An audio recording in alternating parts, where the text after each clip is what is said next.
este tercer encuentro del curso sobre violencia institucional que organizamos con la campaña contra la violencia institucional de La Plata y la agrupación estudiantil en marcha de la UNLP. Este tercer encuentro se llama Violencia Institucional y Fuerza de Seguridad y nos acompaña Esteban Rodríguez Alzueta, que es doctor en Ciencias Sociales de la UNLP, docente de grado de la Facultad de Humanidades, de la Facultad de Comunicación Social, docente de posgrado, investigador en la UNCI, director del Laboratorio de Estudios Sociales y Culturales sobre Violencias Urbanas, autor de Vecinocracia, La máquina de la inseguridad y temor y control. Y bueno, él estuvo desde los comienzos ahí motorizando lo que es hoy la campaña contra la violencia institucional. Así que bueno, le damos la palabra a Esteban y empezamos. Les pedimos por favor que apaguen los micrófonos y luego de que empieza Esteban y termina, hay un momento para hacer preguntas, así que les pedimos por favor que en ese momento, si pueden y si tienen a disposición, usen auriculares por la interferencia de sonido. Eso nomás. Esteban, gracias por venir, por estar. Bueno, gracias a ustedes. Se escucha bien, ¿no? Sí, ¿Sí? yo creo que sí. Bueno, bueno, gracias por la invitación a la campaña y a la agrupación. La idea es un poco pensar también en voz alta sobre la violencia policial también, ¿no? O sea, de qué hablamos cuando hablamos de hostigamiento policial, ¿no?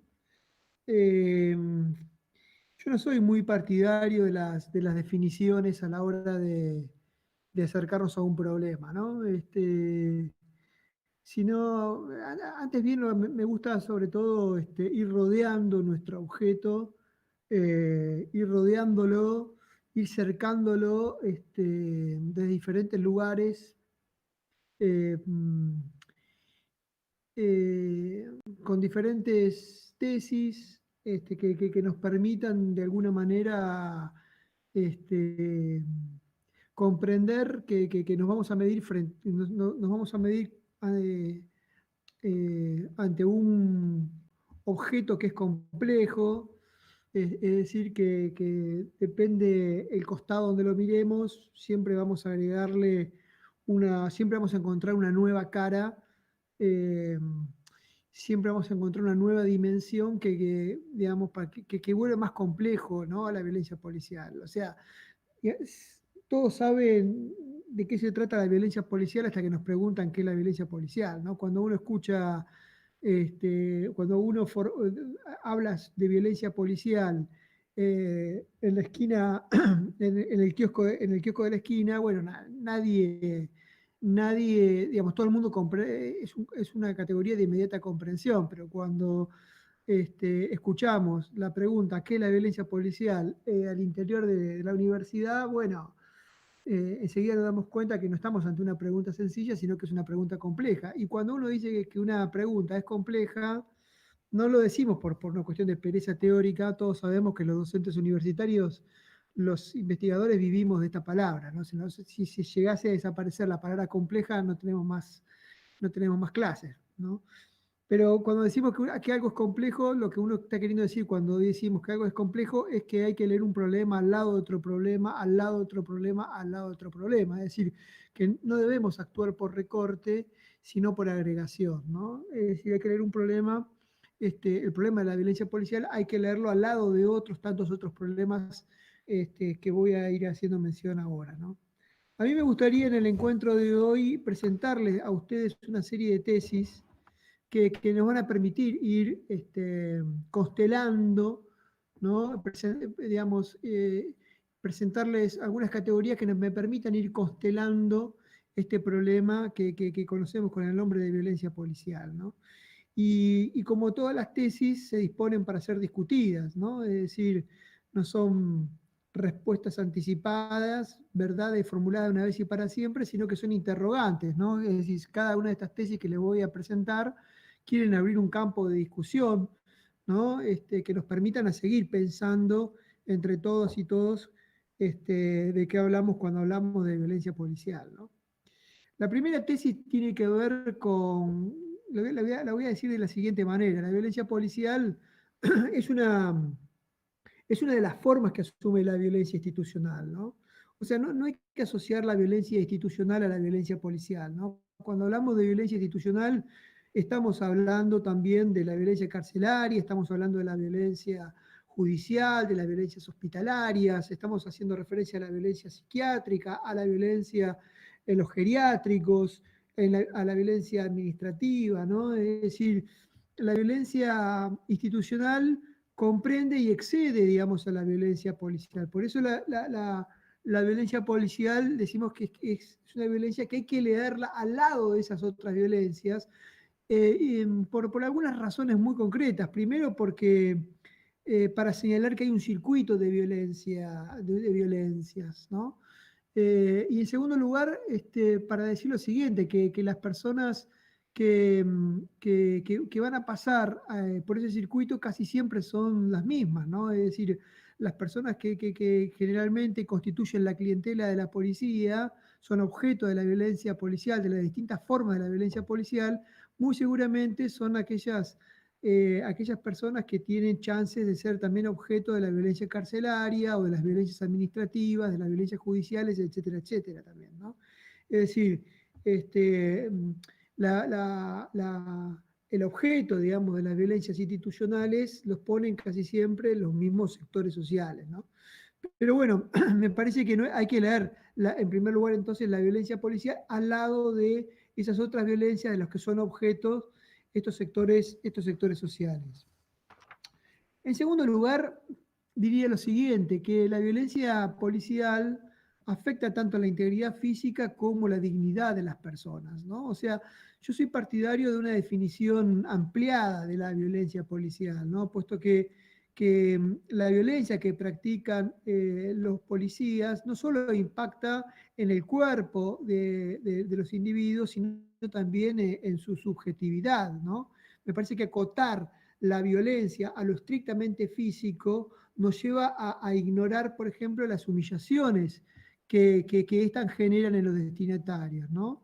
Es decir, me parece que los operadores judiciales suelen trabajar con una definición restringida de violencia policial, ¿no? O sea, violencia policial es todo aquello que, que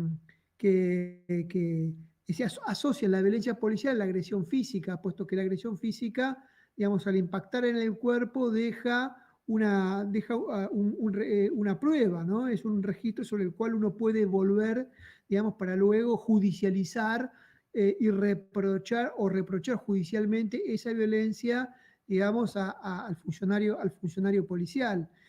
Pero si el tema es que si nosotros acotamos la violencia policial a la violencia física, hay un montón de violencias que se nos quedan, que se nos escapan, ¿no? Sobre todo la gran mayoría de las violencias con las que se miden los jóvenes cotidianamente, ¿no? Es decir, nosotros cuando creamos la campaña nacional contra la violencia institucional hace varios años, una de nuestras consignas fundadoras era ni un pibe menos, ¿no? La consigna era ni un pibe menos, es decir, ¿qué significaba que ni un pibe menos? Ni un pibe menos. Significaba, digamos, de que no hay que esperar a que maten a un pibe para activar la militancia, ¿no? Si no hay que esperar que una persona sea objeto de la desaparición o del gatillo fácil para traccionar la militancia social y el protagonismo de los derechos humanos.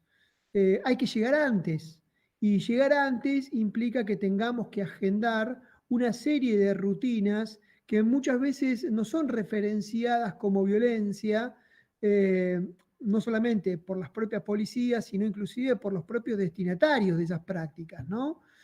Y esto por distintas razones que después vamos a ver. Pero lo cierto es que me parece que ese tipo de prácticas hay que, digamos, esas prácticas menores lo digo entre comillas, que no suelen ser referenciadas como violentas, son justamente las prácticas con las que se mide el piberío en los barrios populares, en la gran ciudad, ¿no? Es decir, concretamente estoy pensando en el hostigamiento policial, lo que los pibes y las pibas llaman el verdugueo, ¿no? Es decir, las detenciones policiales no llegan con buenos modales. ¿no? Sino que vienen con mucho destrato y maltrato. Es decir, las detenciones policiales casi siempre van acompañados de insultos, vienen acompañados de risas, de bromas pesadas, de comentarios con doble sentido, de comentarios misóginos, homofóbicos. Vienen acompañados muchas veces con pequeños toques o correctivos. Esas suelen ser las categorías nativas que utiliza la policía para invisibilizar la violencia. Cuando hablamos de toques o correctivos, estamos hablando de aquellos pequeños golpes, aquellos pequeños sopapos que no dejan marcas en el cuerpo, pero que, al igual que las risas, las bromas pesadas y las otras humillaciones de las que son objeto de estos jóvenes cuando son detenidos por la policía en el espacio público, son cacheados y requisados, este tipo de prácticas, los jóvenes suelen vivirlas con mucho problema, ¿no? Es decir, no dejan una marca en el cuerpo, pero agreden su subjetividad, desde el momento que lo humillan, desde el momento que lo descalifican, desde el momento, es decir, es algo que se siente en la boca del estómago, es algo que nos pone la piel de gallina, es algo que genera mucha impotencia. Es decir, me parece que, digamos, la violencia policial, por eso decía al comienzo, afecta no solamente la integridad física de las personas, sino también la dignidad de las personas. Me parece que tenemos que actuar con una definición amplia de la violencia, es decir, incorporar la dimensión moral de la violencia policial, no solamente porque es la violencia con la que se miden cotidianamente la gran mayoría de los jóvenes de los sectores, sino también porque es la manera de llegar antes, ¿no? Es la manera, digamos, de no dejarlos solos al piberío, digamos, frente a la policía y dejar de ser truculento, porque muchas veces las organizaciones de izquierda, progresistas, somos bastante...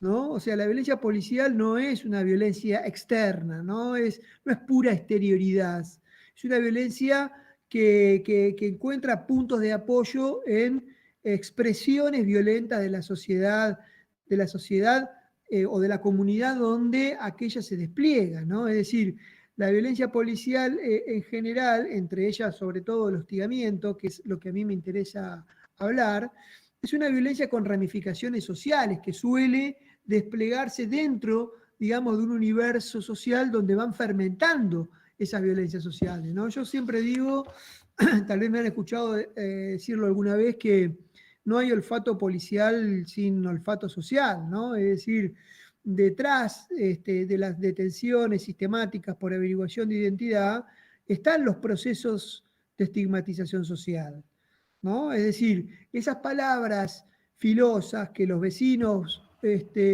alerta, van tallando cotidianamente para nombrar al otro relativo como un otro absoluto, que van utilizando para nombrar al otro como problema, al otro como peligroso, como la fuente de riesgo nuestra de cada día.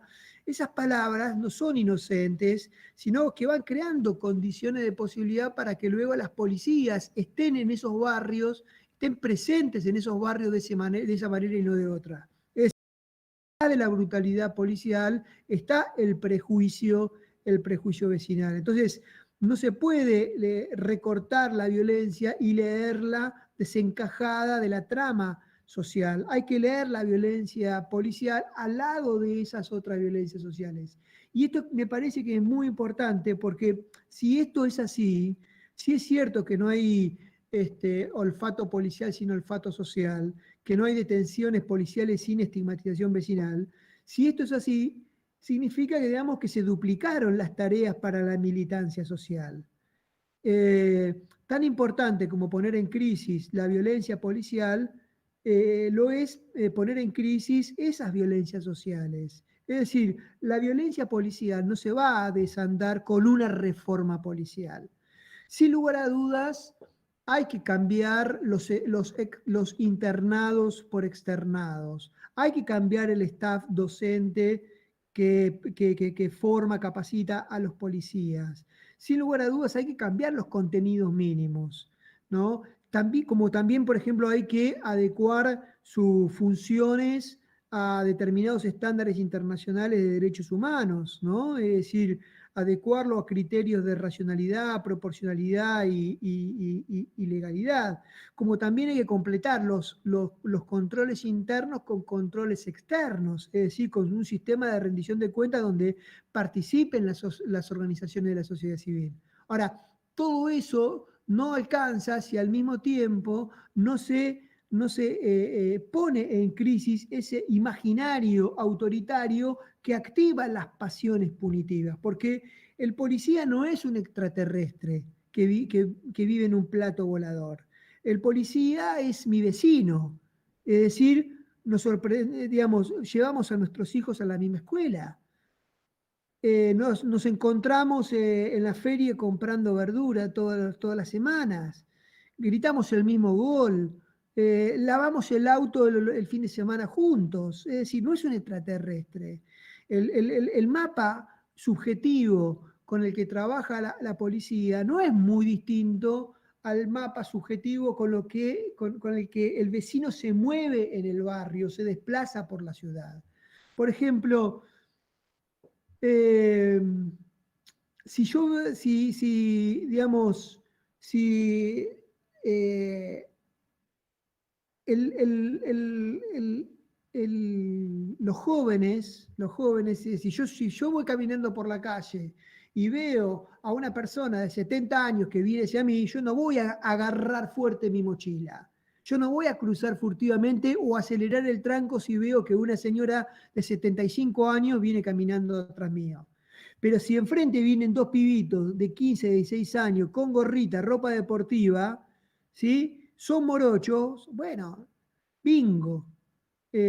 Voy a acelerar el tranco, voy a cruzar furtivamente, ¿sí? Voy a agarrar más fuerte la mochila, ¿no? Y eso a los jóvenes no les pasa una vez al año, le pasa varias veces digamos, en la misma semana. Entonces, me parece que hay que leer el hostigamiento policial, hay que leer el hostigamiento policial al lado de la estigmatización vecinal, porque de alguna manera esos estigmas vecinales son los que de alguna manera van delimitando el objeto de las policías, le van marcando a la policía, digamos, cuál es el objeto, digamos, de atención.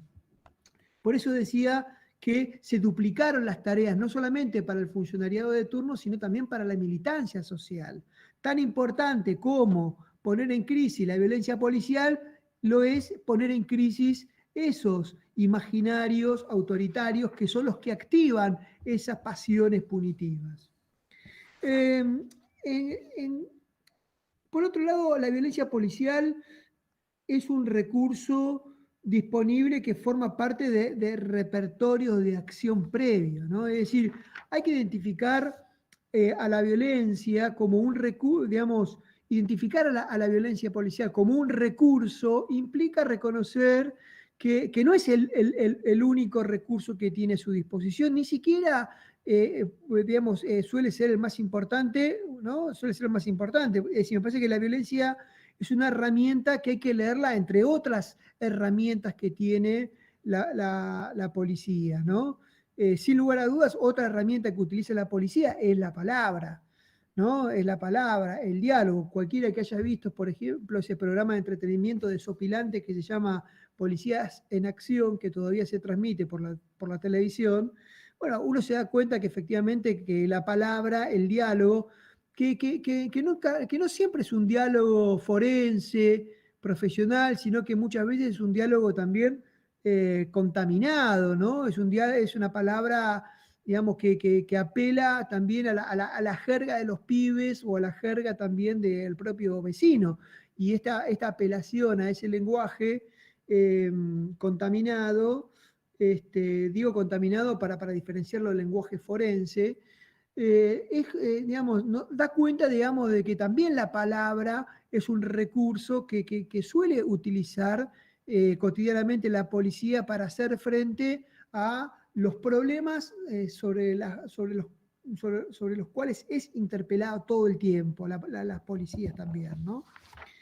En quinto lugar, otra tesis para pensar la violencia policial es entender que la violencia policial tiene también usos múltiples, ¿no? Es decir, la violencia policial es multifacética, es decir, eh, digamos, tiene diferentes dimensiones, ¿no? Que me parece que uno debería tener en cuenta para comprender su complejidad. La faceta más conocida de todas es la dimensión instrumental o transaccional, digamos, de la violencia policial, ¿no? Es la violencia que tiene un objetivo, que persigue un objetivo, que utiliza la policía como un medio racional para alcanzar un objetivo determinado, ¿no? Es decir, es una violencia que se emplea para reducir a una persona o neutralizarla, o para sonsacarle determinada información. No estoy acá tampoco ni siquiera entrando en el terreno de si es justificable o no, ¿no? Eh, Digo, pero hay otras dimensiones de la violencia que me parece que uno no debería perderla de vista para comprender su complejidad. Por ejemplo, otra dimensión que tiene la violencia policial, la dimensión que tiene la violencia moral policial, es es la dimensión lúdica, ¿no? O sea, una dimensión que no deberíamos perder de vista y tampoco subestimarse, ¿no? Porque hablamos de una violencia que también emociona, que también divierte, que provoca adrenalina, que provoca goce, que hace reír, ¿no? Que nos saca del aburrimiento. O sea, la violencia policial es fuente de una energía que no hay que desdeñar en las interacciones sociales. Hace un tiempo escribimos con un colega un artículo que se llamaba Tedio, Violencia Policial y Aburrimiento, ¿no? O Tedio y Violencia. Y lo decíamos porque, bueno, una de las causas también de la violencia policial, del hostigamiento policial, es el aburrimiento. Es el aburrimiento. Gran parte de la violencia policial se explica en el aburrimiento. Es decir, piensen ustedes, ¿no? Que pónganse en el lugar de esa policía de prevención, ¿no? De las tareas, digamos, esos policías que están dispuestos como florero en la esquina de casa, ¿no? Que están durante 4, 5, 6 horas haciendo nada, porque generalmente esos policías son emplazados en lugares que están sobreasegurados, ¿no? Donde los vecinos ya contrataron seguridad privada o pagan servicio de videovigilancia, o lugares donde los vecinos ya, no sé, elevaron los muros, reforzaron la cerradura, blindaron las puertas, qué sé yo. Es decir, son lugares donde no sucede nada o absolutamente nada. Por eso, digo, el aburrimiento es un problema también para las policías y una de las maneras, digamos, de sentirse que existen, ¿no? De llenar el tiempo muerto con el que se miden esos puestos policías, es a través del hostigamiento. Obviamente, si viene caminando una señora, un señor de 75 años en bastón o en silla de ruedas, no le voy a decir, vieja chota contra la pared. ¿Sí? Porque al otro día salimos en Crónica TV. Pero si viene caminando dos pibitos, ¿no? Con gorrita y visten ropa deportiva y son morochos, bueno, no lo dudo. Documentos, por favor. Es decir, de alguna manera la detención policial es la oportunidad que tiene el policía de decir, yo existo. A mí, como policía, me enseñaron de que yo soy la autoridad, pero una autoridad que tengo muy pocas chances de hacerla valer. Por eso, cuando tengo la oportunidad, es decir, después de estar 3 horas haciendo absolutamente nada, ¿no? En esa esquina, cuando veo a un joven, ¿no? Bueno, ese joven lo voy a detener, no no porque tenga un problema con ese joven, sino porque es la oportunidad de decir yo existo, es la oportunidad de ejercer la autoridad, es la oportunidad, digamos, de motorizar la autoridad y el poder que se asocia, digamos, a esa autoridad. Entonces, digo, estas emociones, como por ejemplo el tedio, pero como también el divertimento, porque muchas veces también, digamos, cuando hay dos o tres personas, también, ¿sí? Muchas veces los comentarios homofóbicos, ¿no? Hacia un joven que se viste de determinada manera, los comentarios llenos de dobles sentidos, ¿sí? Las canchereadas frente a cuando detienen a determinadas pibas, ¿sí? Es la oportunidad también, digamos, de divertirse, ¿no? Frente a esos jóvenes, ¿no? Produce también cierta alegría, como decía alguna vez Sartre, ¿no? Esa alegría de odiar, ¿no? También la puesta en acción del odio, ¿no? A través del hostigamiento en sus múltiples formas, como decía recién, produce cierta divertimento que no deberíamos subestimar a la hora de comprender, digamos, la violencia policial. Y otra dimensión que tiene la violencia moral, la dimensión moral de esa violencia policial es también la dimensión expresiva, la dimensión expresiva. Y acá me gustaría detenerme también un segundo, porque todos sabemos que la violencia suele ser muda, ¿no? Que la violencia empieza cuando terminan las palabras. Sin embargo, la violencia muchas veces tiene un potencial expresivo que no se les escapa a los policías y nosotros tampoco deberíamos subestimarlo, ¿no? Es decir, los policías a través de la violencia quieren hacer algo, ¿no? Están queriendo contar algo. Y el interlocutor del policía, el interlocutor, digamos, del policía, no solamente muchas veces son actores que no están presentes en el momento que el policía está ejerciendo la violencia, ¿no? Es decir, muchas veces el policía usa el cuerpo de la otra persona o su subjetividad como como un retablo un lienzo donde uno va a mandar, escribir un mensaje que está destinado a un otro que no está presente en ese mismo momento. Es decir, es la manera de mandarle un mensaje cifrado a los otros, al colectivo de pares del que forma parte, por ejemplo, la persona a la que se está deteniendo. Y otras veces el interlocutor de esa violencia son los propios pares del policía, ¿no? Es decir, el policía muchas veces hostiga a ese joven, digamos, no porque tenga un problema con ese joven, sino para no quedar como un pelotudo frente a sus pares, ¿no? Porque muchas veces los jóvenes, ya lo vamos a ver, se paran de palabra frente al policía, ¿no? No se van a regalar, muchas veces no les conviene regalarse frente a los policías, o muchas veces, digamos, no les conviene regalarse, más allá de que muchas veces que el joven pase un mal momento frente al policía, igualmente eligen pararse de palabra, y más allá de que se comen algún correctivo, algún sopapo o los trasladen a la comisaría, eso después se transforma en un capital también simbólico que los jóvenes van a hacer valer en otra ventanilla y en tiempo diferido, ¿no? Frente a sus propios pares también, ¿no? Es decir, frente a los pares con los cuales, frente a otro grupo de pares con los cuales mantiene también una rivalidad, porque, digamos, una de las maneras de hacer frente a esos grupos juveniles con los cuales uno tiene muchas veces pica, broncas, etcétera, etcétera, uno construye una cultura de la dureza haciendo el aguante a la policía, ¿no? Aguantando a la policía. Y para aguantar a la policía también hay que provocarla muchas veces también, ¿no? Entonces, bueno, pero ahí me estaba yendo de tema, disculpen. Pero bueno, todo tiene que ver con todo, como les decía recién. Hay que ver un problema al lado de otro problema, ¿no? Pero bueno, volviendo a la dimensión expresiva, digamos, de la violencia. Si los policías le pegan a un joven o lo hostigan, lo verduguean, no porque tengan un problema con ese joven, sino porque es la oportunidad de adquirir una reputación, un prestigio que lo van a hacer valer luego en la propia relación con los otros pares, ¿no? Con los otros pares, ¿no? Entonces se dan cuenta, digamos, de que que la violencia no solamente no solamente persigue determinados fines, sino que muchas veces es la oportunidad, digamos, de divertirse, de remar el aburrimiento con el que llevan su trabajo, o mandar un mensaje a grupos que no están presentes en ese momento, sea su propio grupo de pares o los grupos de pares, digamos, de los jóvenes a quienes está dirigida, digamos, esa violencia, ¿no? Eh,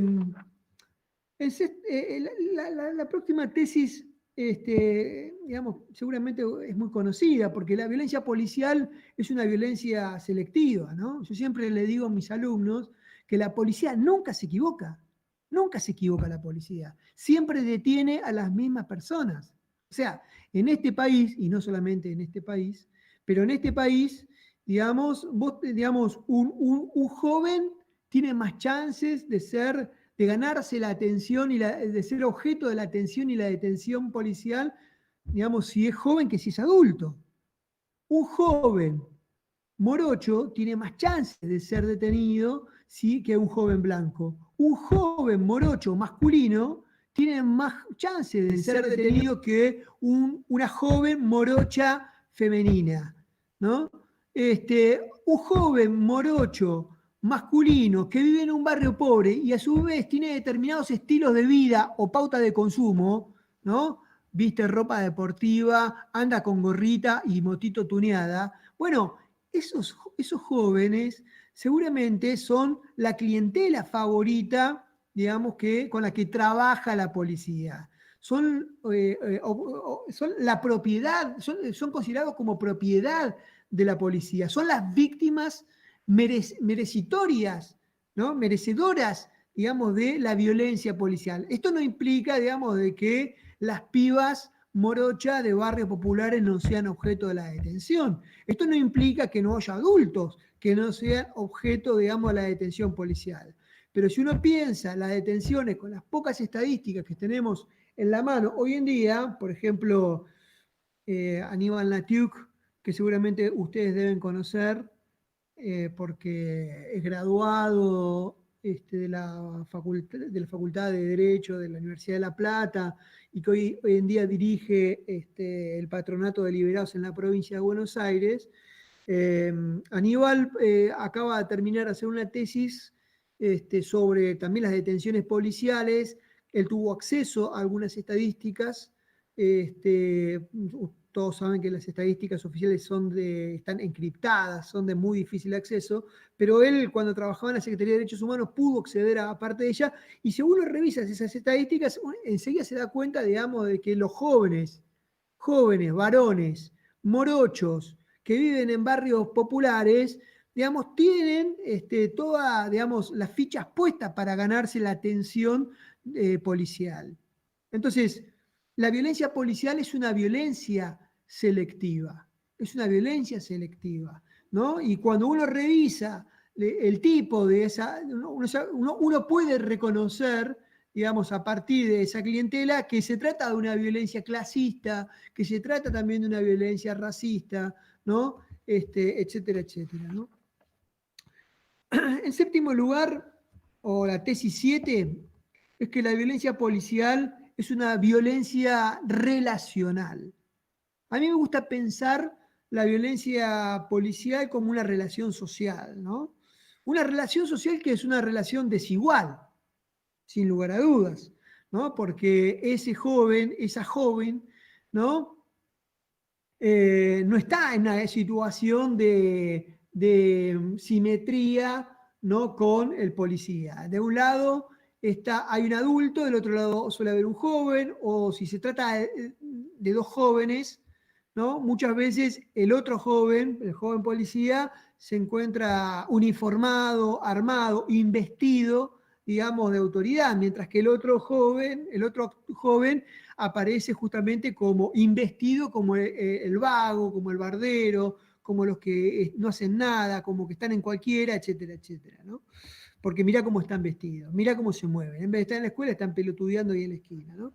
Entonces, digo, hablamos de que es una relación social desigual, pero es importante reconocer el carácter relacional de la violencia, para desvictimizar a los jóvenes. Para desvictimizar a los jóvenes. Es decir, para desvictimizar a los jóvenes implica para reponer la capacidad de agencia de los jóvenes. ¿Sí? Porque no es que los jóvenes son víctimas de la violencia policial, o sea, son mucho más que víctimas de la violencia policial. Es cierto que los jóvenes son objeto de la violencia policial, pero también son sujetos de acciones, son sujetos de tácticas y estrategias, son sujetos de prácticas a través de los cuales enfrentan y ejercen una resistencia ante esa violencia policial. Es decir, los jóvenes no se regalan ante la violencia policial. Y a veces no le conviene regalarse, porque sobre todo cuando uno forma parte de esa clientela, ¿no? Cuando uno forma parte de esa clientela, muchas veces los jóvenes blancos universitarios no vamos a ser objeto de la detención policial, ¿no? ¿No? Porque, justamente porque somos blancos, ¿no? Porque usamos anteojos, ¿no? Porque yo policía puedo comprarme un problema, porque mire si tu papá es abogado, mire si tu papá tiene contactos con la dirigencia política, etcétera, etcétera. ¿Se entiende? Y además, digamos, muchas veces eso me puede costar a mí pasar un mal momento, ¿no? Yo como policía, ¿no?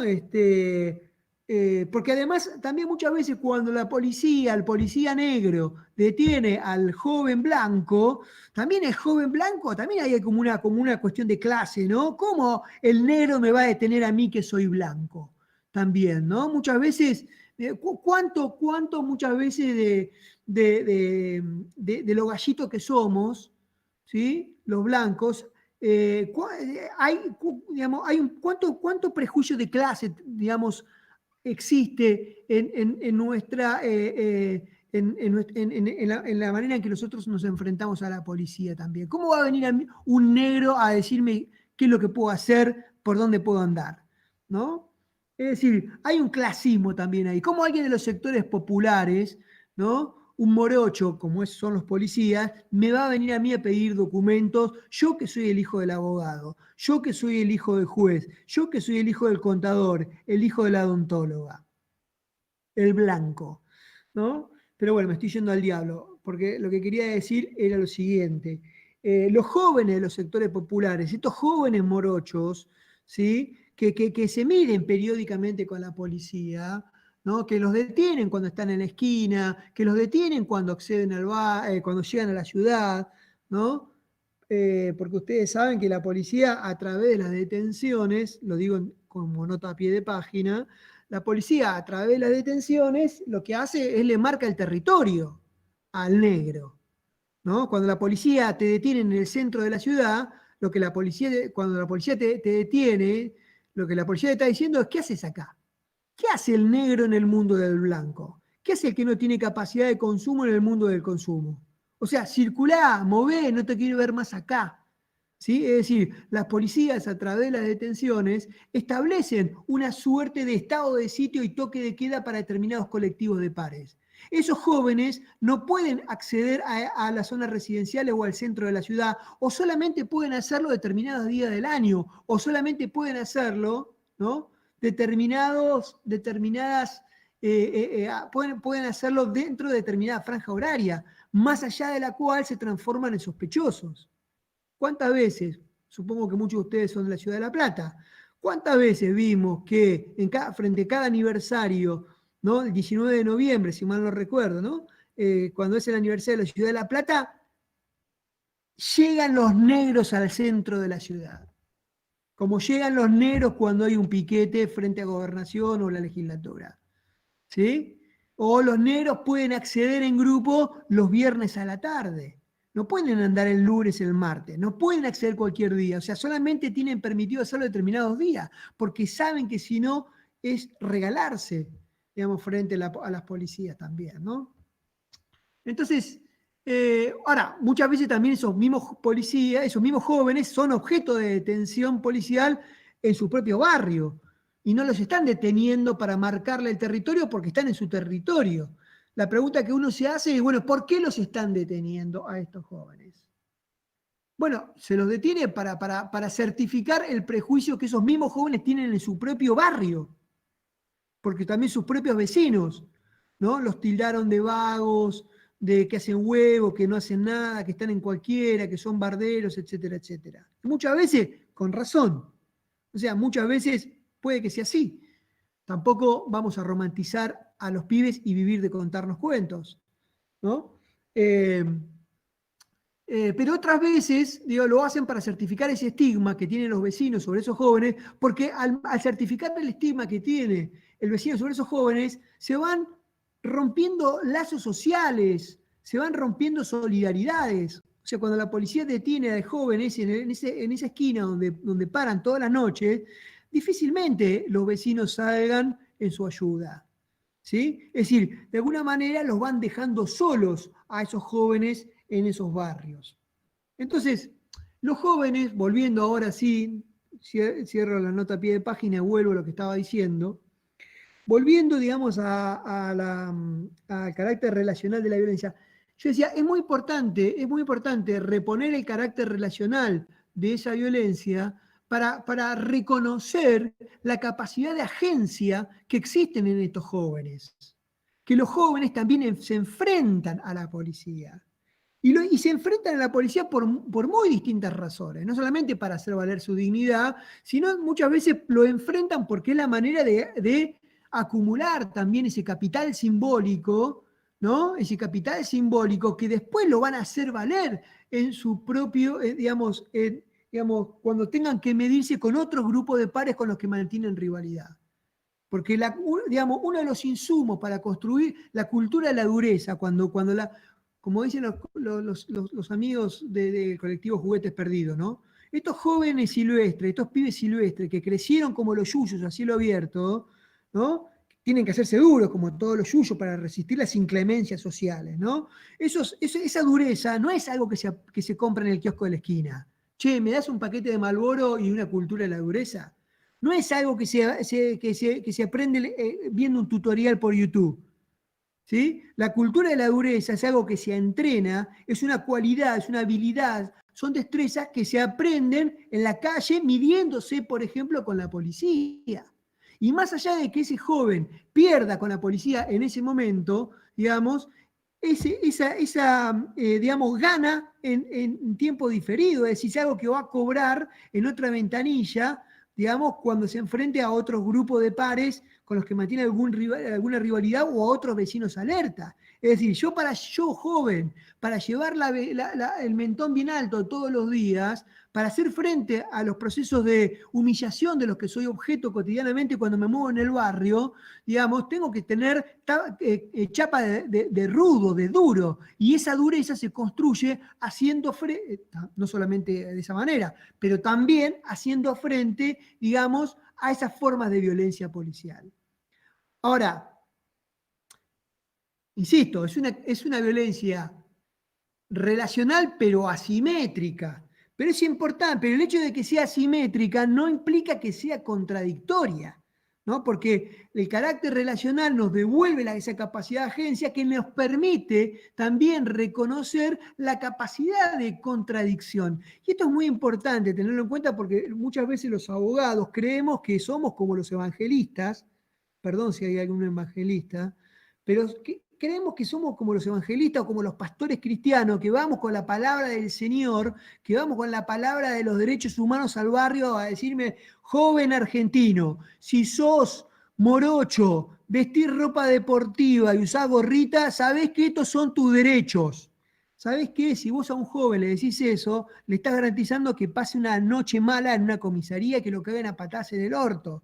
¿Se entiende? Digamos, porque yo lo primero que le diría es, mirá, la verdad no te hagas el pelotudo, dale los documentos, ¿sí? Porque si vos al policía, porque obviamente si vos sos blanco y usás anteojos, ¿no? Y tu papá es abogado, te diría, bueno, hacele a saber cuáles son tus derechos. Pero si sos un morocho de 15, 16 años, usás ropa deportiva y tenés un cartel que dice vago en el barrio, y ¿sabés qué? Tenés más chance de pasar un mal momento.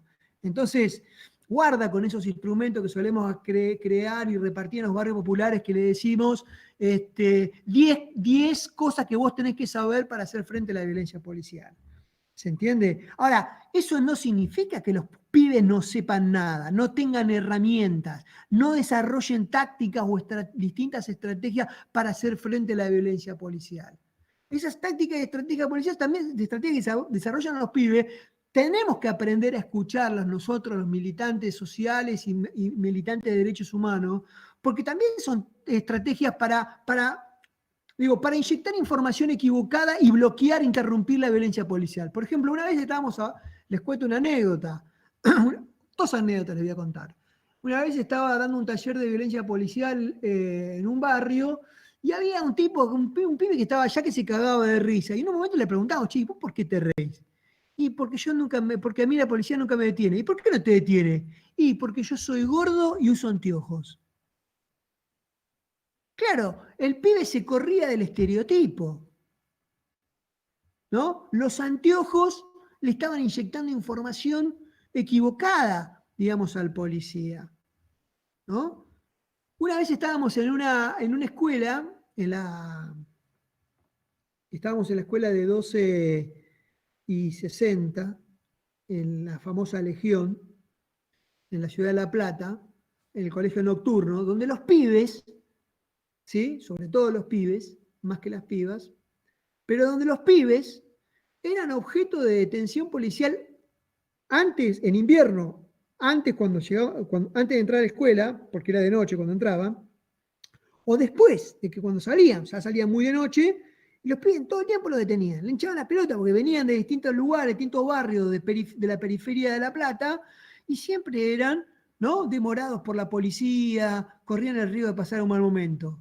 Hasta que un día uno de los pibes tuvo la idea y dijo, mirá, ¿sabés qué? Hagamos una cosa, no llevemos más mochila a la escuela. Vengamos con los libros bajo el brazo y las carpetas bajo el brazo. Entonces, de esa manera, inyectaron información equivocada a la policía, ¿no? Un pibe con los libros bajo el brazo, con las carpetas, es un estudiante, y por tanto no es un vago, un bardero, ¿no? Y entonces tenemos más chances de ser merecedores de la detención policial. ¿Se entiende? Este tipo de pequeñas prácticas que van desarrollando los jóvenes también son interesantes y uno tiene que tenerlas presentes, digamos, para trasladarlas también a otros barrios, ¿no? En séptimo o en octavo lugar, ya no sé por qué te sigo hoy, la violencia policial es una violencia donde se juega el respeto. Es una relación de intercambio donde los jóvenes todo el tiempo están intercambiando respeto, ¿no? Te doy respeto a cambio de que vos me des respeto. O sea, claro que lo que los policías entienden por respeto no es lo mismo que los jóvenes entienden por respeto. Entonces, por eso muchas veces ese intercambio es un diálogo también, no digo entre sordos, porque lo que pasa es que está hecho de cosas diferentes ese respeto. Pero el respeto es muy importante, no perderlo de vista, porque los policías todo el tiempo provocan a los jóvenes, ¿no? Les hacen, por ejemplo, imputaciones falsas o los agreden moralmente, como decía hace un rato, porque es la manera de que irrumpa el irrespeto de los jóvenes. Porque el irrespeto es la oportunidad de ejercer la autoridad. Los policías todo el tiempo, cuando uno lee las investigaciones etnográficas que se han hecho en la última década en Argentina, investigaciones que dirigió, por ejemplo, Sabina Frederick, ¿no? Las investigaciones que hizo, por ejemplo, Agustina Ugolini, Tomás Bober, ¿no? En la provincia de Buenos Aires, ¿no? José García Zucal, por ejemplo. Lo que uno se da cuenta es que el respeto es muy importante para los policías, ¿no? O sea, el respeto es lo que legitima, invisibiliza muchas veces a la violencia policial. Yo no le pegué, me faltó el respeto. Por eso la palabra nativa que utilizan para justificar la violencia es el correctivo, ¿no? En realidad la violencia era la manera de ponerlos en el lugar. ¿En qué lugar? En el lugar de subordinado. Es decir, de reconocerle el carácter asimétrico a esa relación social. Pero también, digo, la falta de respeto, ¿no? La falta de respeto es la legitimación, la mejor legitimación, digamos, de la violencia que pueden llegar a ejercer. Por eso lo provocan al joven, lo verduguean al joven, ¿no? Hasta que el joven salte de formas muy distintas, no bajando la mirada, hablando más de la cuenta, ¿no? Haciendo una pregunta, mirando para otro lado, sonriéndose, ¿no? O muchas veces también insultándolos, porque, ¿no? Además ustedes saben que la policía no siempre es la misma policía, ¿no? O sea, no es lo mismo la bonaerense que la local, ¿no? La local generalmente está compuesta por jóvenes, y no solamente por jóvenes, ¿no? Sino también por mujeres. Entonces, a mí no me va a venir una piba joven, ¿no? Una piba mujer a mí a decirme qué estoy haciendo acá. Los pibes también se le paran de palabra por el solo hecho de ser joven y mujer. ¿Sí? Entonces, la falta de respeto, ¿no? La falta de respeto es un dato que tenemos que tener en cuenta a la hora de comprender la complejidad de la violencia policial. No estoy acá diciendo si está bien o está mal, eso son cuotas aparte, ¿no? Como decía Weber, el que quiera escuchar sermones que regrese a los conventículos, ¿no? No estoy hablando acá de si está bien o está mal, eso es otra cuestión. No estoy diciendo que yo no tenga mis valores, ¿no? Pero estoy diciendo que, bueno, estamos en la universidad, no estamos en un monasterio, ¿no? La violencia policial es una violencia situada, ¿no? Es un recurso, decíamos hoy, que la policía usa situacionalmente. O sea, el hostigamiento policial, como cualquier rutina, se usa digamos, de maneras muy distintas. O sea, es una rutina, ¿no? En el sentido que tiene una regularidad y sigue determinados rituales, como vamos a ver enseguida, pero las policías la usan situacionalmente, es decir, dependerá de circunstancias, de circunstancias contingentes que el policía tiene que saber evaluar a la velocidad de la luz, ¿no? No es lo mismo si el joven está solo o está en grupo, si es de día o de noche, si el policía está solo o acompañado o están llegando refuerzos. No es lo mismo, digamos, si el joven es morocho o no. Es decir, hay testigos o no hay testigos, ¿sí? Merodeando, ¿no? Es decir, me parece que es muy importante entender, digamos, de que la detención no siempre es la misma detención, de que el hostigamiento que se ejerce en esas detenciones, digo, hay variaciones que me parece que uno debería no perderlas de vista para comprender las particularidades de esas regularidades. La violencia policial es una práctica informal también, ¿no? O sea, el hostigamiento es una rutina, es una práctica altamente rutinizada, ¿no? Como enseguida vamos a ver, pero organizada según criterios formales y sobre todo informales, ¿no? Los criterios con los que opera la policía, el policía, al ser una práctica situada, como les decía recién, lo lleva a pendular todo el tiempo entre la legalidad y la ilegalidad, ¿no? Es decir, es una práctica que en tanto se encuentra contenida según determinados rituales y sigue por tanto determinados patrones que imponen roles y maneras de actuar a esos policías, patrones que se evalúan y se eligen situacionalmente, como le decía recién, en función también de las propias habilidades o destrezas, capacidades desarrolladas también por la policía, se hace también para representarse la legitimidad, ¿no? De su accionar. Entonces, este es un tema, el tema de la legitimidad que enseguida vamos a ver también, ¿no?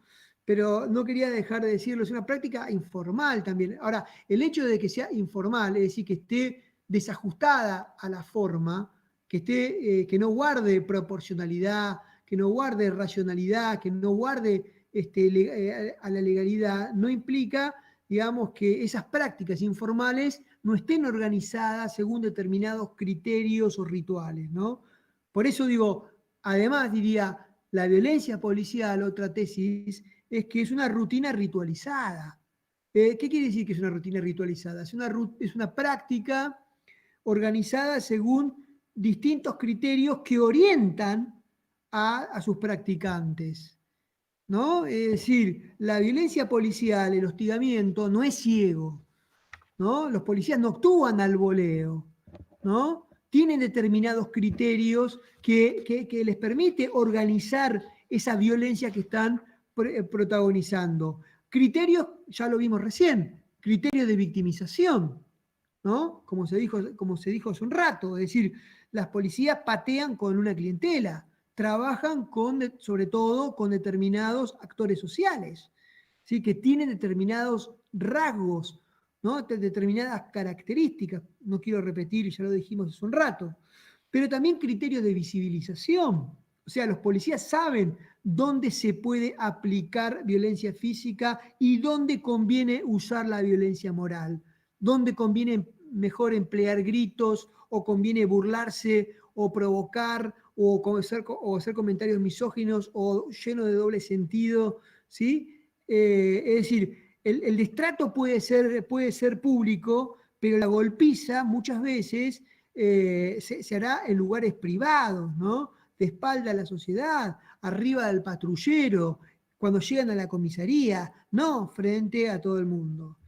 También hay criterios de dramatización, ¿no? O sea, la violencia, si estamos diciendo que la violencia policial es una violencia, tiene una dimensión expresiva, ¿no? Eso quiere decir que es una violencia que hay que ponerla en escena. Hay una puesta en escena de esa violencia. Es una violencia que hay que dramatizarla también. Se dramatiza la autoridad, se dramatiza, digamos, el irrespeto, digamos, del que se ha sido merecido para legitimar y derivar hacia la violencia que el policía está, digamos, o puede llegar a ejercer. Y también criterios de intensidad, ¿no? O sea, la violencia policial tiene distintos umbrales de tolerancia, ¿no? Y esos umbrales nos están señalando dinámicas de un proceso en pasaje, o sea, porque también la violencia policial es una violencia procesual, o sea, es una relación que va pasando por distintos momentos, instancias. O sea, yo siempre digo que la violencia policial tiene un eje horizontal y un eje vertical, ¿sí? El eje, es decir, está hecho y acá voy a utilizar categorías Madeleine Gramsci, ¿no? Voy a volver sobre algunas categorías gramscianas, ¿no? Es decir, el hecho de que la violencia policial sea asimétrica no implica de que no haya una dimensión horizontal. La dimensión horizontal nos está hablando del diálogo, ¿no? Cuando el policía, por ejemplo, apela a lugares comunes para evitar una escalada, digamos, hacia otras formas de violencia, ¿sí? Porque no es que el policía siempre usa formas de hostigamiento para relacionarse con los jóvenes. Hay una dimensión vertical, ¿no? Que es la dimensión coercitiva, ¿no? Que no está hecha solamente de agresión física, sino también de agresión moral, como le vengo diciendo hace un rato, sino que también hay una dimensión horizontal, ¿no? Que nos está informando de la capacidad de dirigir que tiene el policía, de la capacidad que tiene el policía de interpelar lugares comunes, sentidos comunes de los propios jóvenes, por ejemplo, para evitar que las cosas pasen a mayores, para evitar que esa relación, ¿no? Derive hacia un lugar violento, y un lugar de violencia moral, y que ese lugar de violencia moral, digamos, pueda escalar hacia los extremos y terminar en una golpiza, en una desaparición o lo que sea. ¿Se entiende? Es decir, por eso yo decía que es un recurso, la violencia, que se usa entre otros recursos. Reconocer la dimensión horizontal de la violencia, una horizontalidad relativa, por supuesto, porque siempre estamos hablando de una relación asimétrica. Pero es importante reconocer el carácter hegemónico, digamos, de la función policial para reponer, para identificar, para entender que la policía no es violenta. La policía no es violenta. ¿Qué quiere decir esto? Que no es por esencia violenta, no es solamente violenta, es mucho más que violencia. Es decir, sí, usa la violencia, de eso estamos hablando acá, ¿no? Usa la violencia, y la usa de múltiples maneras, y no solamente la violencia física, sino muy distintas formas de violencia moral. Pero la policía no es solamente violenta, es mucho más que violenta, ¿no? También usa el diálogo, y es importante reconocer ese diálogo, porque muchas veces durante una detención esa relación social puede pasar por distintos umbrales. Es una violencia que uno puede derivar, ir digamos, los jóvenes saben que, por ejemplo, pueden llegar con la palabra a este determinado lugar, porque más allá de ese lugar ya van a estar en otro umbral donde le estamos habilitando que el policía nos pegue un sopapo, ¿no? Y el policía también sabe que puede llegar hasta ahí. Y a veces le conviene y a veces no le conviene. A veces no quieres tampoco llegar ahí. Y muchas veces el policía decide aguantar el bardeo de los propios pibes para evitar que las cosas escalen hacia los extremos. Porque eso también le puede, porque digo, cuando los policías invierten en violencia, también están tomando riesgos,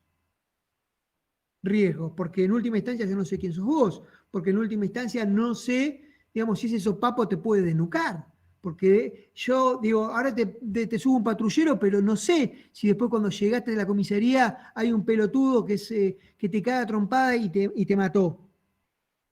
Y después el pato lo pagamos todos, no lo va a pagar solamente ese que te mató, sino toda la cadena de complicidades que se activa en un juicio, ¿no? Entonces, digo, no es que el policía se dedica a matar o se dedica a pegar de buenas a primeras. Es una relación que se va moviendo por distintos momentos al mismo tiempo, ¿no? Bueno, la violencia policial es una violencia también, ya me parece que tendría que ir terminando, Caro, ¿no? Porque ¿qué hora es? Sí, más que nada para dejar algunas preguntas, pero si Bueno, querés ok. dar el cierre igual Sí, hay digo, tiempo todavía, así que hago un cierre gracias. por así generamos un diálogo, ¿no?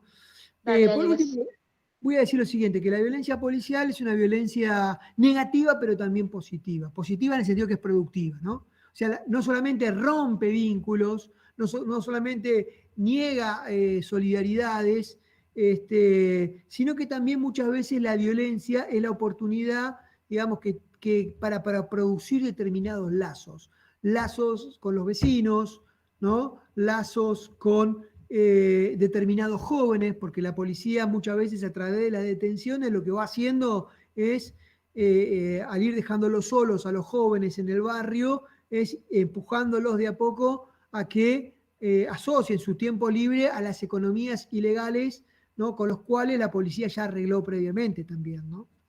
Y de esa manera transforma a esas economías criminales, ¿no? Del barrio en organismos efectivos de control social, porque desde el momento que vos estás pateando con un tranza, desde ese momento, digamos, si vos te mandás alguna cagada en el barrio, con el que vas a tener que rendir cuentas no es al policía, sino al tranza, ¿no? Entonces, de alguna manera, digamos, muchas veces la manera que tiene las policías de controlar a los jóvenes más revoltosos en el barrio es asociándolos, vinculando su tiempo libre, digamos, a esos grupos criminales que pueden existir a veces en los barrios, ¿no? Que ya vienen siendo regulados por las propias policías también, ¿no?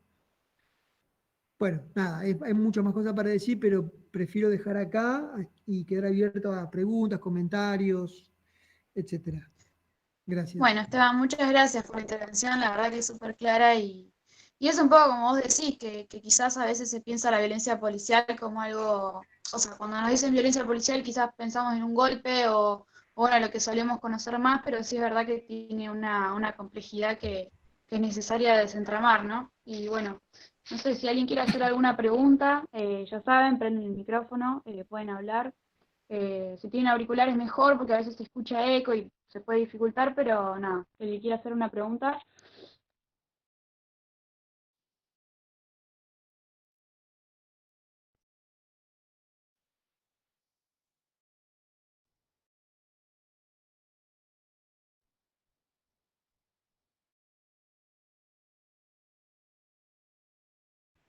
Chan, chan, chan, chan, chan, chan.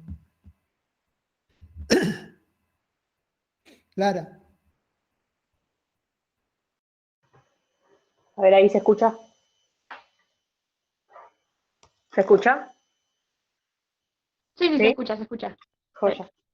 En realidad no sé si es tanto una pregunta, sino capaz un aporte como para complementar todo lo que venía diciendo Esteban. Eh, Nada, yo vengo escuchando bastante música rap protesta últimamente y encontré un chico que rapea bastante sobre sus vivencias en el barrio, porque es más que nada lo que más ve todos los días y cómo vive él su vida. Y quería leerles una parte como para esto que les digo, acompañar capaz un poco el relato de Esteban. Está en lenguaje más que nada vulgar porque, bueno, es como más callejero, digamos. Dice, las poli nos bardea esperando que uno estalle. Perdón, empiezo de nuevo. Te explico qué nos pasa con los pibes en el valle. La poli nos bardea esperando que uno estalle, pero somos inteligentes, aprendimos en la calle y el pitufo es un cuerpo. Perdón. El pitufo es un puerco, no gente de nuestro talle. Entonces, como un poco esto, resaltar capaz las estrategias y estas tácticas que tienen capaz los pibes de barrio para poder capaz zafar de esta situación o de minimizar los riesgos que tienen en esta relación desigual de poder para poder nada, seguir caminando, supongo, o seguir andando en los grupos o lo que sea. Buenísimo, Lara. Después me la mandás. Sabes que es importante eso, o sea, sin lugar a dudas las organizaciones de derechos humanos nos dedicamos a revictimizar a los jóvenes porque para eso existen las organizaciones de derechos humanos, ¿no? O sea, para resaltar, subrayar, ¿no? El carácter de víctima, ¿no? Pero los jóvenes no son solamente víctimas, ¿no? Esto es importante también decirlo porque ahora que la víctima está de moda, todos queremos ser víctimas, ¿sí? Porque si no sos víctima, no te dan la palabra en este país ahora, ¿no? Entonces todos queremos presentarnos como campeones de víctima para tener la palabra, para que nuestra protesta sea legítima también, ¿no? Hay una criminóloga feminista italiana que se llama Tamar Pitch, que habla justamente un poco de todo esto también, ¿no? Cómo ha desaparecido la categoría de oprimido, ¿no? Ya no se habla más de oprimido, sino de víctima, ¿no? La víctima, durante mucho tiempo la víctima, solamente las mujeres, los niños, los niñes y los viejos podían ser víctimas, ¿no? Tenían el derecho y hasta el deber de ser víctimas, de presentarse como víctimas en la sociedad, ¿no? Pero en la sociedad contemporánea la categoría de víctima se ha ido, no digo democratizando, pero sí generalizando, ¿no? O sea, es un imperativo moral ser víctima, ¿no? Porque si no sos víctima y sos medio pelotudo en la sociedad de riesgo, ¿viste? Además porque es la oportunidad de decir yo existo también, ¿no? Pero bueno, es muy interesante esto que vos decías, Lara, porque ahí decía, esa frase decía, no me regalo, ¿no? No me acuerdo cómo decía, ¿no? Algo así, ¿cómo decía? Aprendimos, ¿no? Decía. Sí, perdón. La repito. te explico qué nos pasa con los pibes en el valle. La poli nos bardea esperando a que uno estalle, pero somos inteligentes y aprendimos en la calle que el pitufo es un puerco y no gente de nuestro tallo.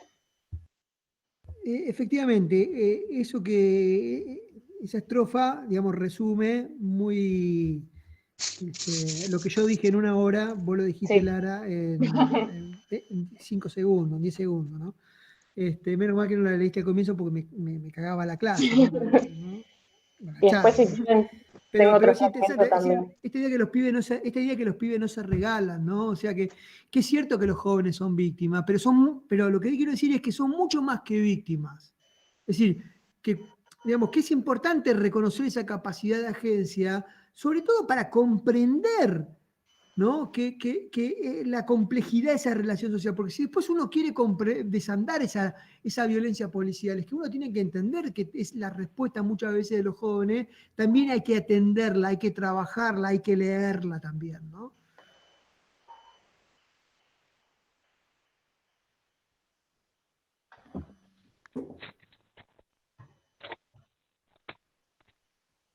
Bueno, no sé si alguien más quiere hacer algún aporte, otra pregunta. Ya saben que pueden prender el micrófono nomás y pueden hablar. Yo quería hacer una pregunta, no sé si se escucha. Sí, sí, se escucha bien. O sea, mi pregunta es con relación a eso que decías hoy, que como que no, o sea, no se puede dar una receta de respuesta o como un manual de qué es lo que hay que hacer, pero cómo se puede formar, digamos, a las personas que son víctimas de la violencia policial, digamos, ante esos ataques, o sea, en un sentido de darle herramientas o de generar herramientas para defenderse en el momento. Que no sea un manual por ahí de cómo actuar. Digamos. ¿Cómo es tu nombre? Lucía. Está bueno lo que planteas, Lucía. A mí me parece que los abogados tendemos no solamente los abogados en este país, ¿no? Cuando la política se ha judicializado, tendemos a judicializar todos los problemas, ¿no? Y lo cierto es que no todos los problemas pueden o tendrían que tramitarse judicialmente, ¿no? A mí me parece que muchos de los problemas de la violencia, de la dimensión moral de la violencia policial y el hostigamiento, pueden tramitarse, digamos, en el barrio con la misma policía, ¿no? Yo siempre les digo a algunos, cuando voy a dar alguna charla a algún barrio con algunas agrupaciones, algún referente, siempre le digo, decime el teléfono del comisario del barrio. No, no lo sé. ¿Cómo no lo conocés? ¿Cómo no lo conocés? ¿Y en la comisaría? No, tampoco. ¿Cómo no conocés el teléfono de la comisaría? O sea, cuando cambian al comisario, lo primero que vos tenés que saber es saber quién es el comisario del barrio y cuál es su teléfono, ¿no? Y haberte presentado. Hola, ¿qué tal? Cambian el comisario de la comisaría y te presentás. Hola, ¿qué tal? Soy Esteban Rodríguez, referente del movimiento Evita, ¿no? Vengo a decir, tenemos acá una unidad básica, acá, en tal lugar, tal lugar. Bueno, cuando tenga si tiene algún problema con algunos compañeros, los pibes del barrio, avísenos, en qué podemos ayudar, cómo podemos solucionar, etcétera, etcétera. Es decir, porque nosotros o sea, no hay que hacerle bullying a la policía.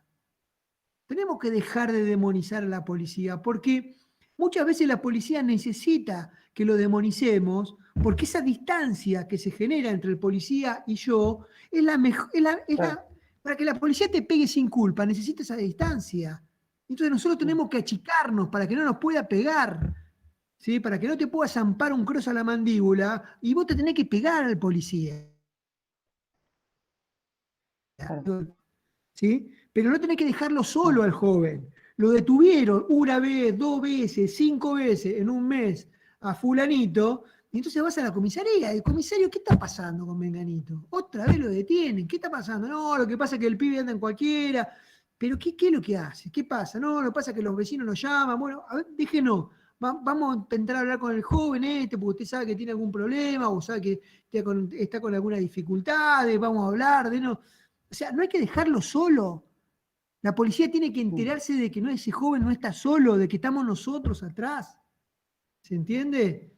Para que la policía sepa, digamos, de que. Porque si nosotros solamente encendemos la luz de emergencia cuando el pibe lo cagaron, lo desfiguraron adentro de la comisaría, entonces, nada, ahí llegamos tarde. Por eso decía yo al comienzo, ni un pibe menos. ¿Qué significa ni un pibe menos? Que hay que llegar antes. No hay que esperar que a un pibe lo maten para activar la militancia social. Tenemos que llegar antes. Y llegar antes significa esto. ¿Sí? Conocer al comisario, tener en tu celular el teléfono de la comisaría, presentarte. Cuando cambian el comisario, la Cámara de Comercio, ¿qué es lo que hace la Cámara de Comercio? Se presenta. El representante de la Cámara de Comercio va y se presenta porque ¿qué le va a pedir el representante de la Cámara de Comercio? Y queremos más policía, queremos esto. Y bueno, y nosotros tenemos que hacer lo mismo, pidiéndole otras cosas. ¿Sí? Pero tenemos que, digamos, ¿se entiende esto que decía Lucía? ¿Se entiende, Lucía? Es decir, no toda la violencia policial es la misma violencia policial, y no toda la violencia policial tiene que tramitarse judicialmente, se tiene que reprochar judicialmente. Hay otras violencias que pueden ponerse en crisis y desandarse a través del diálogo. ¿Se entiende? Y como los policías van rotando permanentemente, entonces permanentemente nosotros tenemos que tener esa gimnasia, las organizaciones sociales en el territorio. ¿Sí? Pero claro, lo que pasa es que muchas veces los militantes somos tan prejuiciosos, para nosotros la policía es la yuta puta, y claro, si para vos la policía es la yuta puta, ¿no? Si para vos la policía se dispone para practicar tiro al blanco, si el policía es objeto de la lapidación en alguna marcha, entonces claro, ese diálogo a vos te queda demasiado lejos, no llega nunca. No podés, pero lo que vos tenés que saber, militante, blanco, universitario, ¿no? ¿No? Indignadísimo frente a la violencia policial, es que cuando vos no tomás ese tema, no llegás antes, y cuando vos le haces bullying a la policía, vos estás dejando solos a los pibes en el barrio. ¿Sí? O sea, no te hace más solidario que vos salgas a grafitear las paredes de la Ciudad de La Plata con la consigna yuta, puta y asesina. Salvás tu conciencia militante, pero dejás a los pibes solos. Porque si realmente querés ser un representante, si realmente querés ser un referente representante en el territorio, entonces no hay que dejar solos y solas a los pibes y a las pibas en el barrio. Y porque también resulta bastante reduccionista, ¿no? El hecho de decir, bueno, las consignas en contra de la policía terminan también un poco anulando todo lo que venís hablando, Esteban, y lo que mencionaron las chicas también. Si lo vamos a mencionar como una bronca contra la policía, todo lo que uno tiene para hacer, toda la capacidad de acción se ve mucho más reducida también. Bueno, no sé Sí, además se individualiza, como que se le echa la culpa también solo al individuo y no a una institución, que es como una línea, digamos, política. Exacto. Nosotros muchas veces las palabras que nosotros elegimos para pensar las cosas nos ponen en callejones sin salida, ¿no? Uno dice la policía, claro, la gorra, la yuta, y uno tiende a unidimensionalizarla, a pensar a la policía como un bloque monolítico. Y lo cierto es que la policía, cuando uno piensa a la policía con el punto de vista de los propios policías, teniendo en cuenta la propia perspectiva de los propios policías, cómo viven y cómo sienten a la policía, uno se va a dar cuenta de que hay muchas formas de vivir la policía. De que el policía no es siempre el mismo policía. No es lo mismo si sos de la bonaerense, que si sos de la locala, que si sos del GAC. No es lo mismo que si sos mujer, que si sos varón. No es lo mismo que si sos adulto, joven. O sea, no es lo mismo si sos oficial que si sos suboficial. No es lo mismo, ¿se entiende? Es decir, y eso uno tiene que también tenerlo en cuenta, también tenerlo presente, porque además el policía, como le decía hace un rato, no es un extraterrestre. O sea, el policía, además de policía, es hincha de Boca, es afiliado de la cooperadora de la escuela, qué sé yo, es lector del diario Clarín, qué sé yo, es muchas cosas. Es decir, la acción social es múltiple. Uno es un hombre, una mujer plural. Como si ustedes, por ejemplo, son universitarios. Obviamente ustedes son universitarios, pero no son solamente universitarios.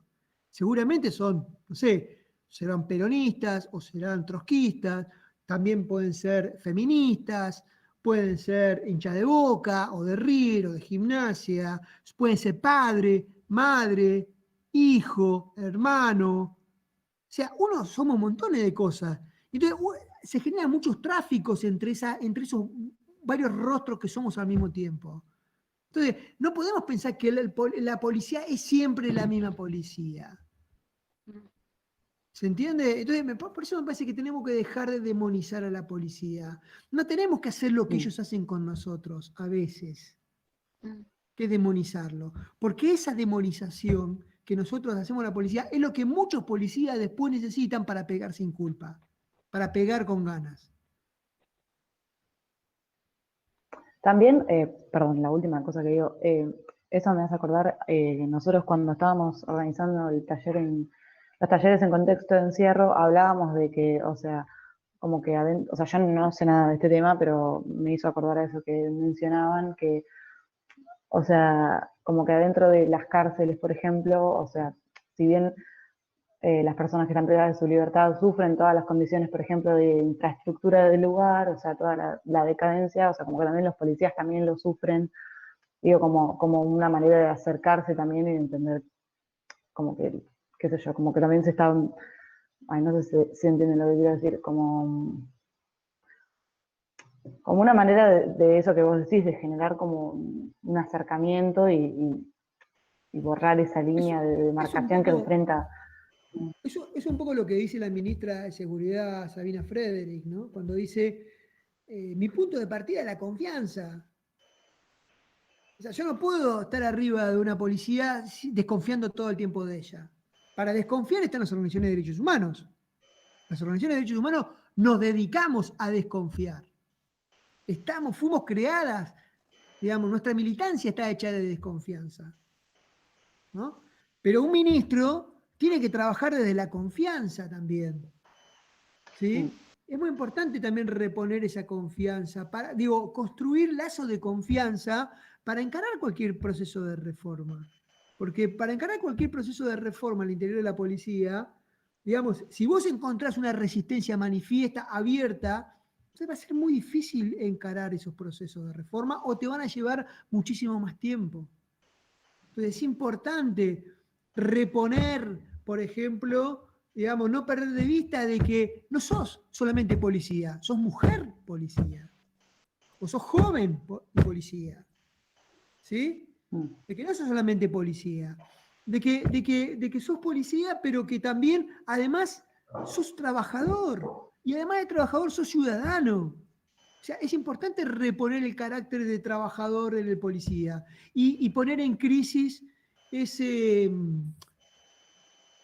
idea vetusta que al ministro de Seguridad Berni le encanta, que es la de la policía como vocación, ¿no?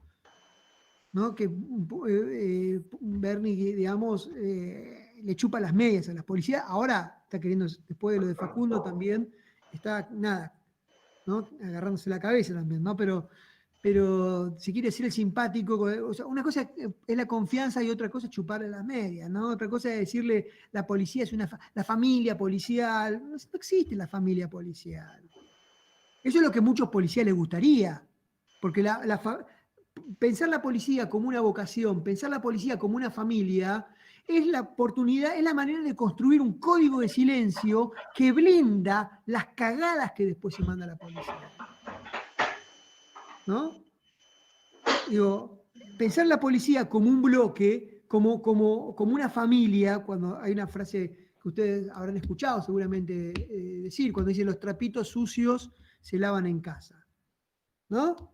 Los trapitos sucios se lavan en casa. ¿Qué quiere decir eso? Quiere decir, digamos, de que somos una familia, de que yo, policía, no puedo ventilar afuera lo que está sucediendo. ¿Qué haces, Nacho?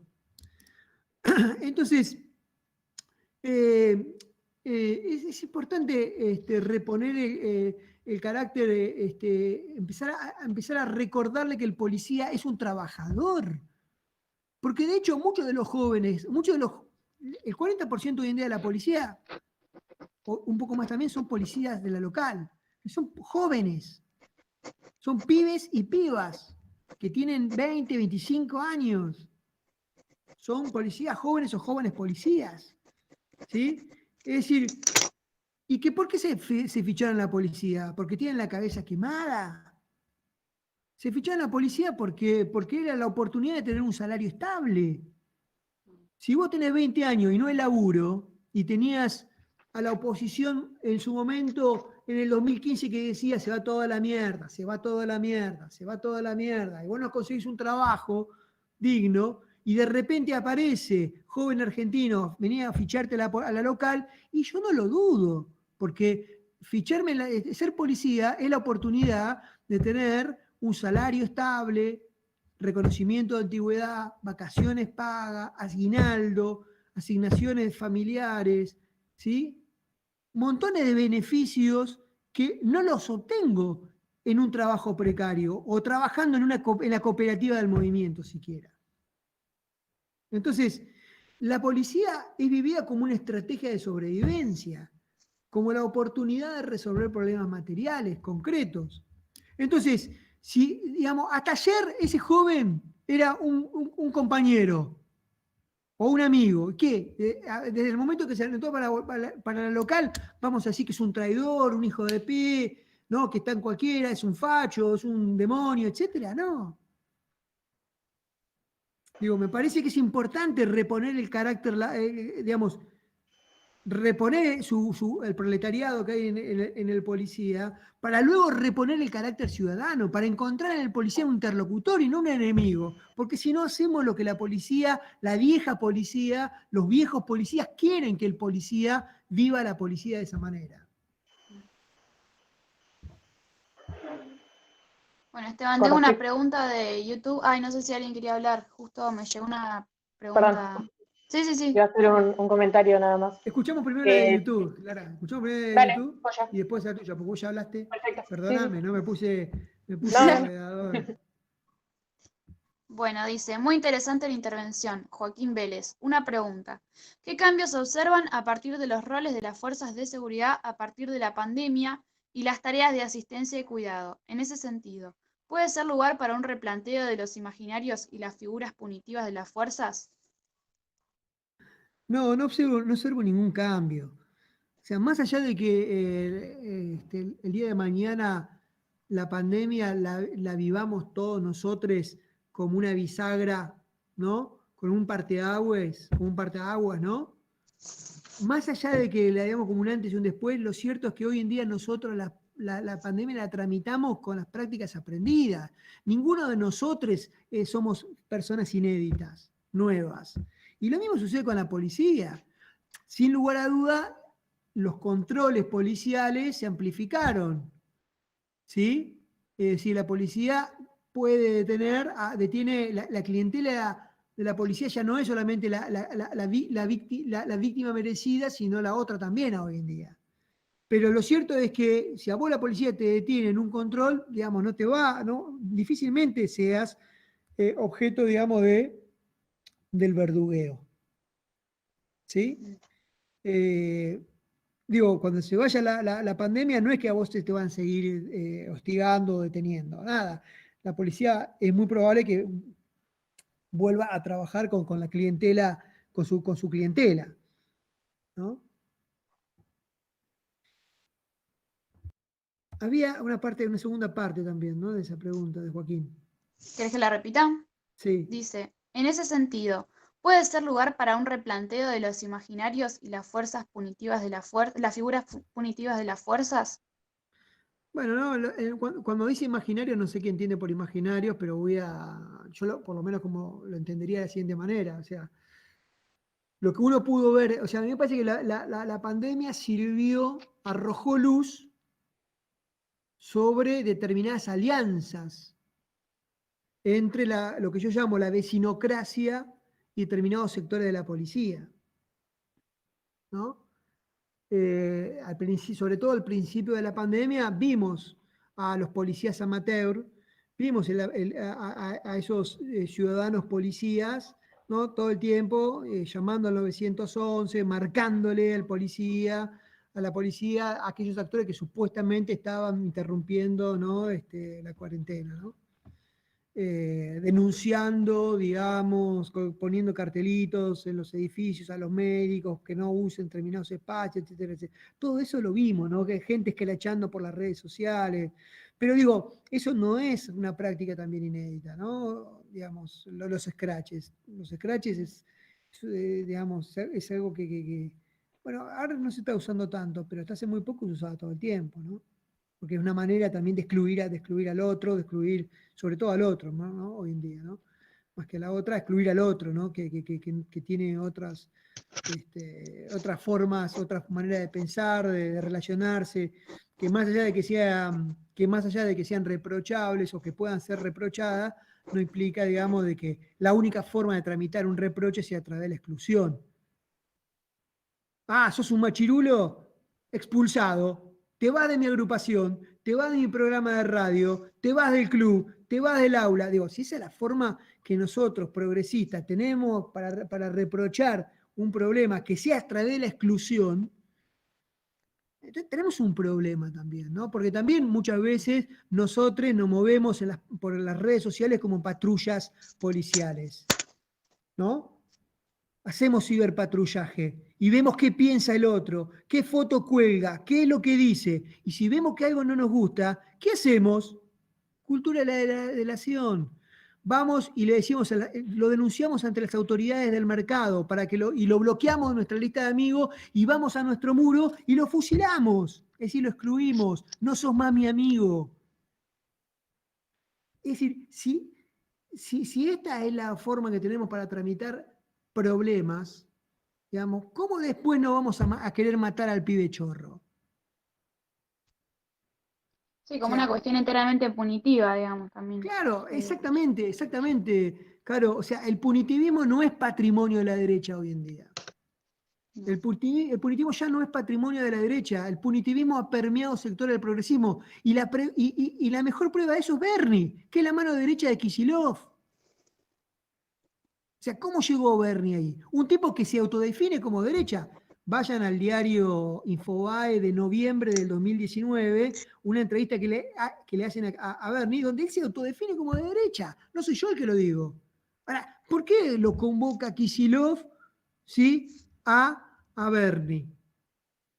Bueno, no les digo la respuesta porque mañana voy a publicar una nota en Cosecha Roja poco sobre este tema. Así que los invito a leer la nota en Cosecha Roja. Algo de esto ya dije en el cohete a la luna en domingos anteriores.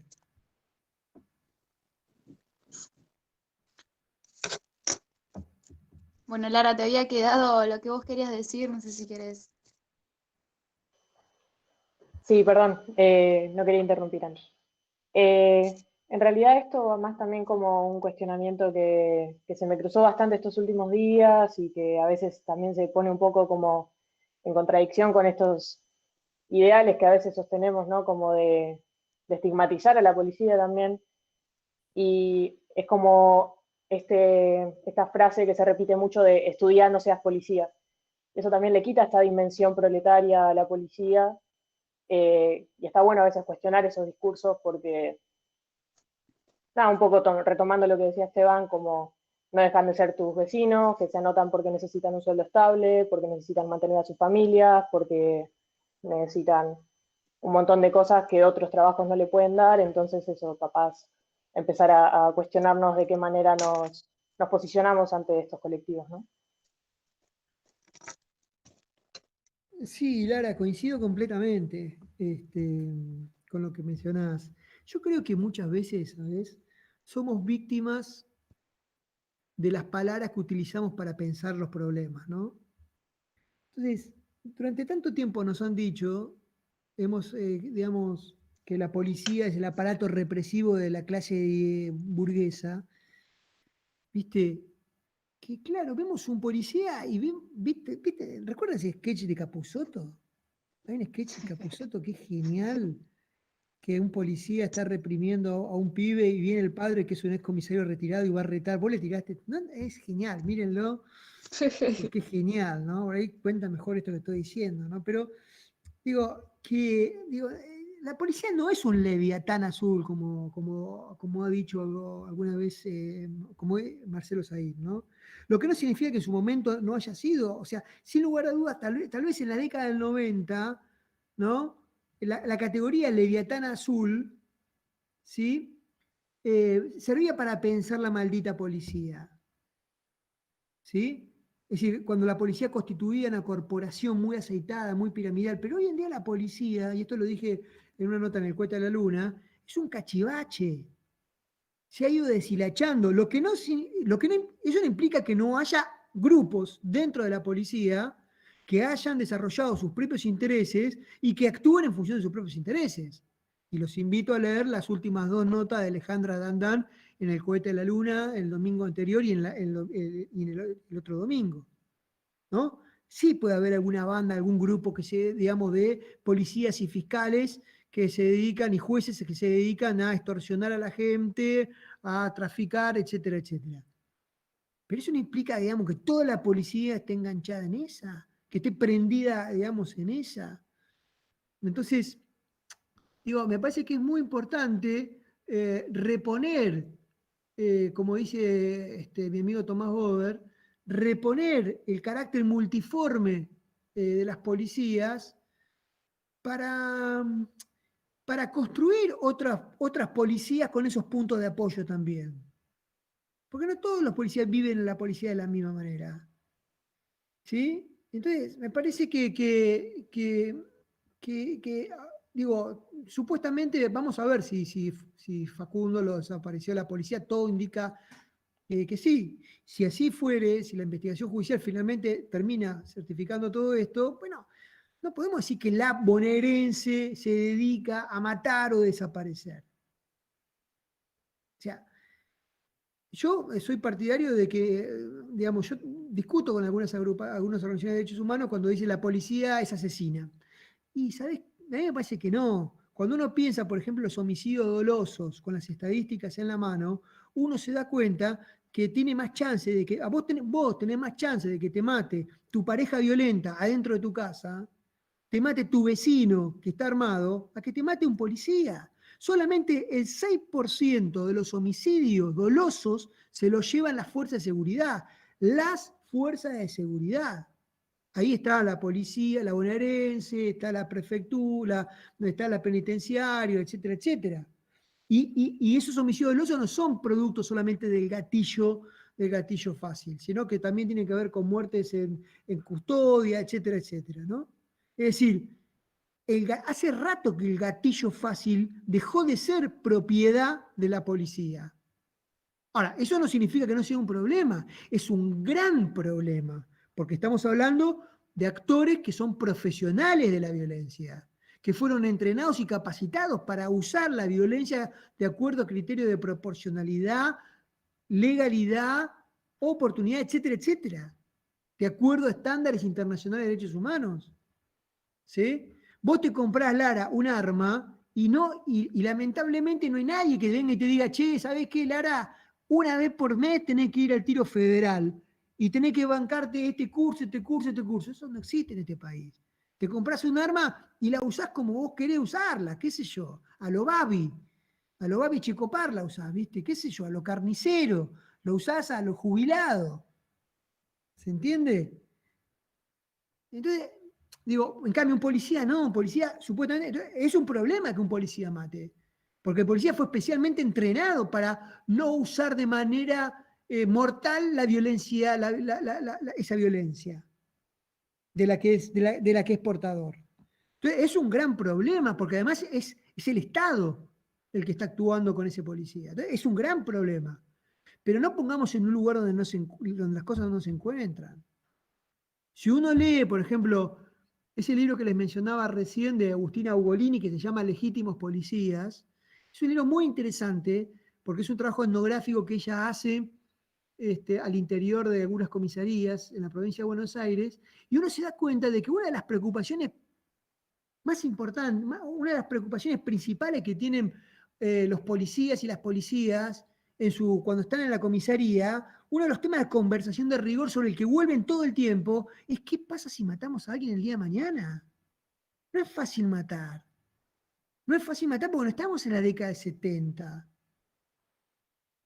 Es decir, el policía sabe de que tiene serias, digamos, muchas probabilidades de ser llamado a rendir cuentas, ¿no? Digamos, sabe que los jueces no escriben la misma sentencia, que los jueces, no todos los jueces tienen la misma biblioteca en su casa o en su despacho. Saben, digamos, de que hay más organizaciones de derechos humanos y que muchos movimientos sociales agendaron a la violencia policial como un ítem central. Saben que hay muchas agencias de noticias que hicieron de la violencia policial un tema principal. Es decir, saben que hay muchos actores sociales con la lupa arriba de ellos. Entonces, no van a salir a matar. O sea, esta idea de que la policía es asesina, y me parece que no, eso es contarse cuento, lo que no significa que no suceda. Y cuando sucede tiene que actuar la policía, la justicia, ¿está claro? ¿Sí? Nadie está diciendo de que eso no exista, pero de ahí a decir que la policía, sí, tenés más chance de que te mate tu pareja violenta dentro de tu casa y tu vecino que está armado. Preocupate más por tu vecino en todo caso que por un policía. Y eso no significa, insisto, disculpar la violencia policial, no significa subestimar el gatillo policial. Es un gran problema, por supuesto que es un gran problema por todo lo que dije recién. Pero no pongamos las cosas en un lugar donde no se encuentra. O sea, no hagamos lo que hace, lo que hace el periodismo, banalizar la realidad, borrar las escalas, decir todo lo mismo, porque así piensa Fernando Iglesias, así piensan los Leuco, la familia Viñaski, así piensa Patricia Bullrich, así piensa Brandoni, ¿no? Así piensan todos estos dinosaurios que tienen la capacidad de banalizar significa eso, ¿no? Borrar las escalas, todo lo mismo.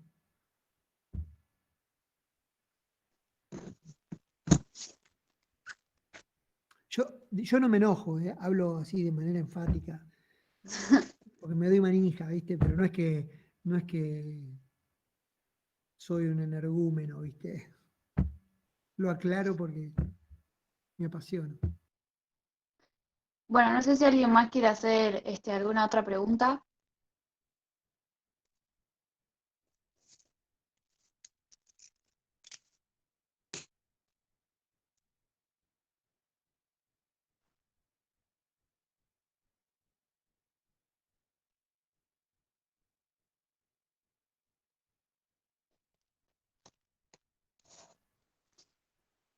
Bueno, muchas gracias, Esteban.